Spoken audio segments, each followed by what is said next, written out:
ukorera Imana muri korari ube ponctuel, ubibemwo iminsi ishoboka uzoba uzi uri kurakorera. Nuze kubera nyene utinya shefu, no, uze kubera uzi ico wahamagariwe.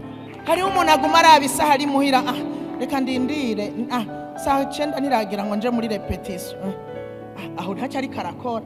Mega woza saa 8 ukaburicara, ukaburasengera umurongozi, ukaburasengera abandi aho bazira, wibaza ko hari ico woba, ahubwo urunguka. Baza gusanga hari ibyo wungutse, baza gusanga wewe witanguye, umeze neza nyene, witanguye urimo uhagaze neza mu mpemu, hanyuma ibintu bikagenda neza.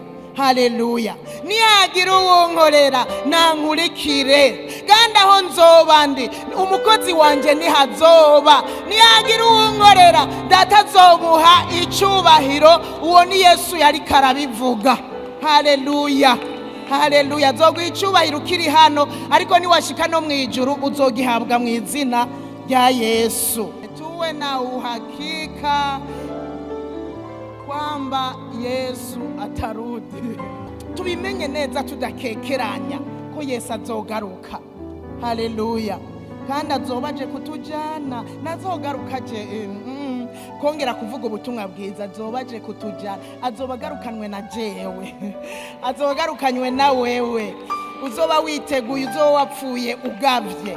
Ivyahishuriwe Yohana 1:7. Na Yohana rero yarabihishuriwe yuko Yesu azozanana n'ibicu. Uko yagiye wa mumarayika yavuze ngo uko mumubonye agiye niko azogaruka mu bicu nyene. Yohana niko yavuze 1:7. Harazanana n'ibicu, kandi ijisho ryose rizomwibonera, n'abamucumise bazomubona, kandi amoko yose yo mw'isi azoborogeshwa nawe. Niko biri, muvuge ngo amen. Harazanana n'ibicu, ntituzi umunsi canke isaha, ariko guma witeguye.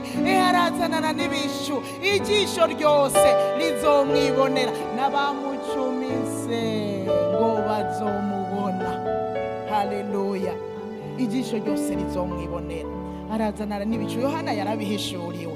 Matthieu 26:64.